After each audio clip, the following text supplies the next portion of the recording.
Hey everybody, it's Angie from Trips with Angie, and today we're talking all about the differences between the major ocean-going cruise lines. I'm a travel agent who loves sharing my travels all over the world and the tips and tricks I pick up along the way. I especially like cruises, all-inclusive resorts, and escorted tours. So if that's your interest as well, I hope you'll subscribe and let me know in the comments where you're from. So today is another video in our Ask Angie series, and the question I got was, how would you characterize the difference between all of the major ocean-going cruise lines? Norwegian versus Royal Caribbean versus Disney versus Virgin and all of that. And what I want to tell you is this video is going to be full of generalities. You are going to be able to say, hey, wait a minute, I was on this ship and it wasn't like that, or I was on that ship and it wasn't like that. But the goal is just to give you my perspective from having sailed on over 100 cruises of, in general, what I think each cruise line does well or not as well. And I'm only talking about the newest ships here. So I want to be really clear about that. In each cruise line, I'm going to be talking about their newest class of ships, because if you're going into the older ships in Carnival and Royal Caribbean, Norwegian, you will have a completely different experience than what you would find in their newer ships. And in fact, if you are thinking about booking an older ship, absolutely use a travel agent. Now, I always think you should use a travel agent, duh. But in terms of the difference between the Enchantment of the Seas on Royal Caribbean and the Icon of the Seas, those two ships are incredibly different, and the experience you would have on board is incredibly different. So it's really important that you know the differences when you're making the decision about where to spend your hard-earned time and money on vacation. Okay, that's all the caveats. So let's start with the family cruise lines. First up, Carnival Cruise Lines. So Carnival Cruise Lines, I think, really aims to be the lowest price point in the market. You're going to find that they have a number of different fare opportunities, some where the entire fare is non-refundable, some where just the deposit is non-refundable, different offers for on-point credit. They have a robust casino program. They really are trying to be the lowest price point for you to get on the cruise. Then once you're on the cruise, there's a ton of upgrade, upsell opportunities, things like a drinks package, specialty dining, all of that. But they're really trying to be the lowest price point. They're also very proud at being a family cruise line. So they tend to have a lot of kids on board, a lot of kids activities. And the one thing I love about Carnival is they have a lot of quick service meal options. So what I mean by that is that you go up to a counter and order. And on the new Mardi Gras class, they have so many options. Hopefully you saw my video and my tours of the Mardi Gras class ships that I've been on. I've done food reviews, so you can really dig in if you want to learn more about that. But they have so many places you can eat that isn't the buffet or the dining room, because they really want to cater to families who want that quick meal, who have that picky eater, so that they can get a hot dog, they can get a hamburger, a taco, pizza, even like fries, loaded French fries, some Asian cuisine, all different types of opportunities to eat quickly. So I think that's one thing that really sets Carnival apart. Carnival also has a big investment in live music. They have a lot of live musicians on board. They bring bands on board. So that's another place where they really try to be more active, kind of a more fun party environment. Another cruise line in the family market that's really trying to be the lowest price point is MSC. So this is a European cruise line that is infiltrating North America. They are rapidly expanding the number of ships that they're sailing from different US ports. They've recently expanded to New York and Galveston, in addition to their Florida sailings. They are also trying to be the lowest price point in the market. Now they have different fares where you can get more included. So you can get a beverage package included. They have an Aurora fare, which has exclusive access to a restaurant, a sun deck, and having the beverage package included. They have the Yacht Club, which hopefully you saw my review of the MSC Yacht Club, which I think is a phenomenal suite experience, especially at the price point compared to other cruise lines' suite experience. Now, MSC has gotten a number of mixed reviews regarding the on-board experience. And a lot of that is how this European cruise line has tried to adapt to Americans. So their service model was really geared around Europeans, which is not as high touch. It's a little more more like wait and see. They're used to Europeans like just to sit at tables for long periods of time and not be bothered. So they're trying to figure out this service mix in order to have the right amount of service for Americans. So you will see a number of mixed reviews about the onboard experience for MSC in the regular cabins. Just keep that in mind.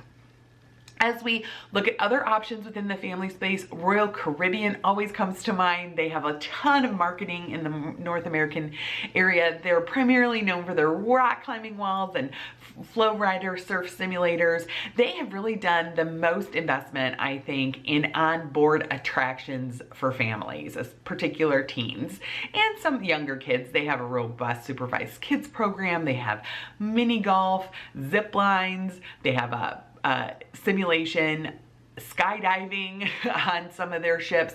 So they are going to have a ton of activities on board. Their ships are really designed to be an attraction in and of themselves.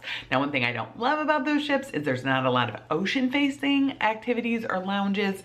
The price point is considerably higher than what you would find on Carnival and MSC. They have robust specialty dining options on their newer ships, and that price point is considerably higher. So you are really trading price for experience. They have Broadway shows, so they have excellent onboard entertainment. Their shows are tremendous. They even came up with their own line of superheroes to form shows around. They have Broadway shows like Cats and Hairspray on board. So you have a lot on board there for you, and the price point reflects that. Another family-friendly option is going to be Norwegian. Norwegian is trying to be the all-included large ship option. So if you saw my previous video about the different types of cruise ships, we talked about large ships, luxury ships, small ships. As you go into the luxury market, more things become included, your drinks package, your excursions, things like that. So Norwegian is really trying to position itself in the family market, this is my opinion, in the family market by being more included. They have a more at sea program that when you book, you can have that beverage package included from the beginning. Now remember, you need a beverage package on most cruise lines because the cruise line is only going to include coffee, water, iced tea, lemonade, and juices, and filtered water.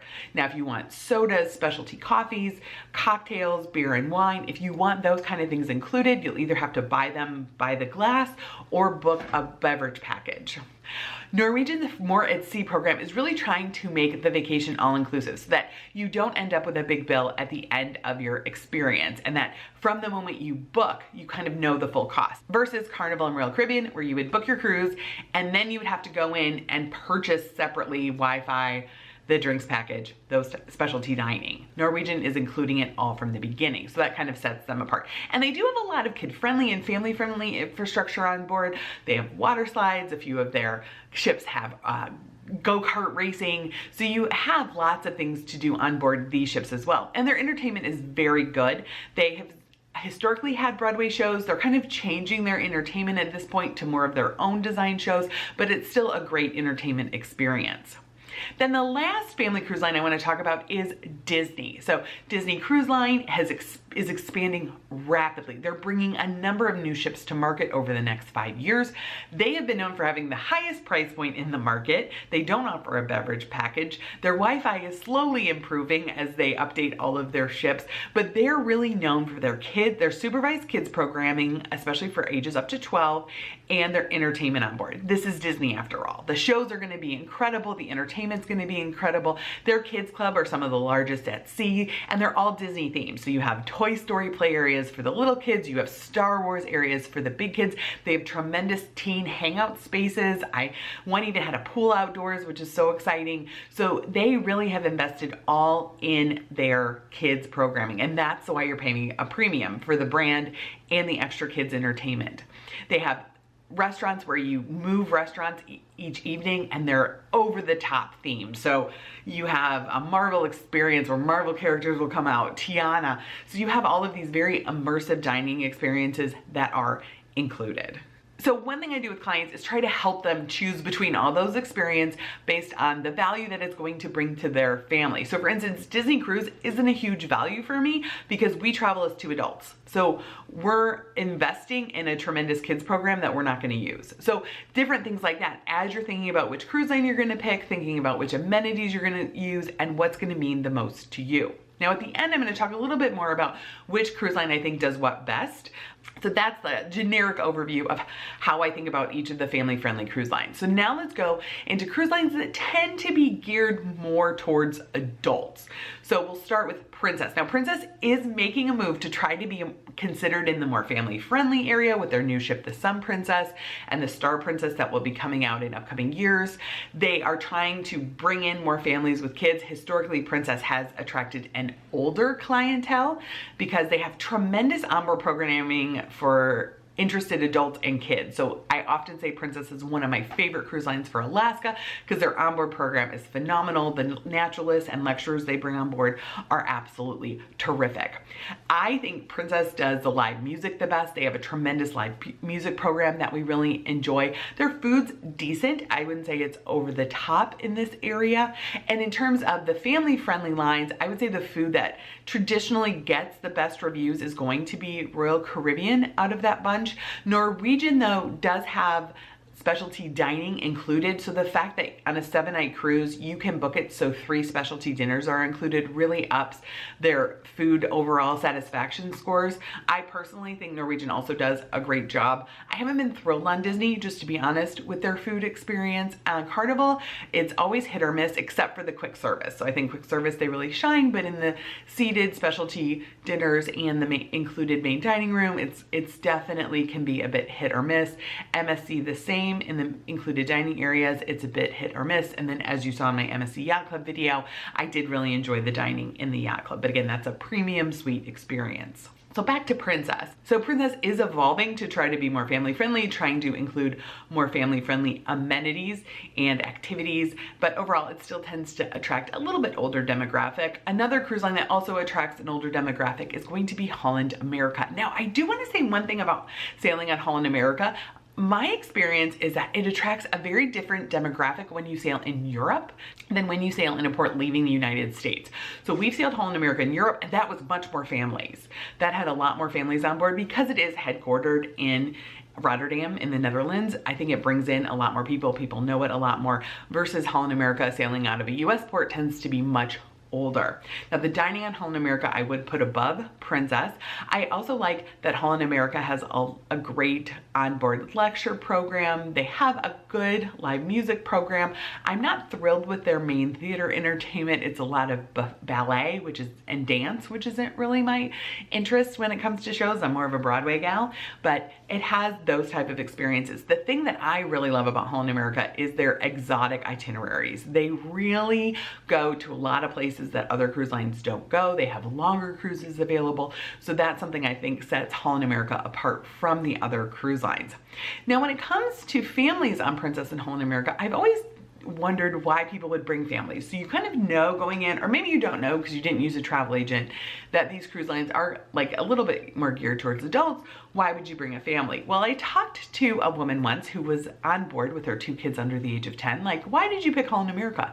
And she said, because there aren't a lot of kids on board. My kids love getting like one-on-one attention from the counselors within the kids programming. They love that they're not fighting with a bunch of other kids in the pool. So it just kind of depends what's important to your family and whether or not your kids really love being around a ton of other kids, or they like that more centered one-on-one attention from adults. That's something for you to decide. Another cruise line that tends to have more adults on board, even though it's not adults only, is Celebrity Cruise Lines. I like to call this the big sister of Royal Caribbean. They're owned by the Royal Caribbean Group. So Celebrity feels more like a hotel. They invest a lot in their food and beverage programs. We find their food to be very good on board. We really enjoy the onboard experience. The entertainment brings in a lot of guest entertainments and then does have some of their own shows. They have some live music in the evening, but it's not really as robust as what you would find on Princess. But overall, I think this is the choice for good itineraries, for more of a serene hotel, modern experience. Their tagline used to be modern luxury. So the idea of it's not bright flashing lights and patterns and things like that. You can find a number of celebrity cruise ship tours here on this channel if you kind of want to see what I mean when I'm talking about how it kind of looks and feels like a hotel. And then you do have one large ocean going ship that is adults only, and that is Virgin Voyages.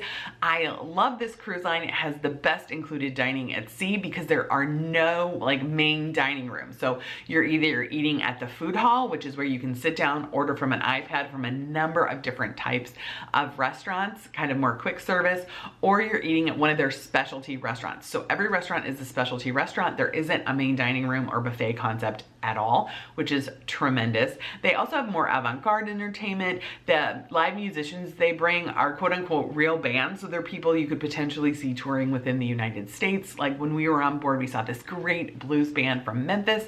They only come on for 6 weeks at a time. So that enables them to bring in some different talent than the other cruise lines, which are signing talent for 9-month contracts. So I really like that. I really like you can go on a sailing over and over and have different types of live entertainment. Now I do have a video, is Virgin Voyages right for you? You can always check that out and see what the pros and the cons are. They are evolving the brand. They're trying to bring in some different types of entertainment. So that is very exciting. They're bringing in some different dining. So for instance, they had very vegetarian forward restaurant, which I really loved, but it wasn't doing as well with guests. So now they're trying out an Asian concept in that restaurant to see about kind of moving the menus in a different direction. They're very responsive to guest comments. So they're really trying to continue to evolve the brand, but that isn't the truly adults only experience in the large ocean going ships. You have to be 18 years old to sail. So now I want to talk about kind of like the best. So when a client says, for instance, what is the best family-friendly dining? In general, I would recommend Royal Caribbean, but if there's someone who really wants that specialty dining, then I like that Norwegian includes 3 dinners on a 7-night sailing as part of their more at sea. If they let me know that they hate sitting for 2 hours for dinner, that does not work for their family, they want some really great like grab and go quick service options, then I would absolutely recommend Carnival because they have so many great quick service options. When it comes to the adults only brand, Virgin Voyages, like I said, has some of the best included dining at sea. Then my second choice would probably be Celebrity in terms of recommending. And then within Celebrity, I would recommend Aqua Class. That's what I personally like to book because that gives you exclusive access to Blue, which is a smaller restaurant. I think you get more personalized service. You have the option of the Blue menu or the main dining menu. So you basically double your options each evening for dinner. When it comes to best entertainment, I would ask them like, what exactly do you mean? Like, do you mean you want to be partying till 2 a.m.? Then I'm going to recommend Carnival. They have some of the best late night programming that's out there. If you mean you want Broadway caliber shows, I'm going to recommend Royal Caribbean. Their shows on board are tremendous. Or of course, Disney. Disney also has incredible evening entertainment. If you say you just want to like hang out, kick back, listen to some live music, Princess does a great job at live music. They have the best party bands on board, but they're done by midnight. The other piece of entertainment is activities during the day. How many things do you want going on during the day? Carnival has a huge list of activities all day long, from pool contests to trivia to different games. You can be so busy. Royal Caribbean also has a robust schedule. Norwegian has a lot of activities that go on during the day, but they don't always have the physical spaces to put them in, just the way the ships are designed.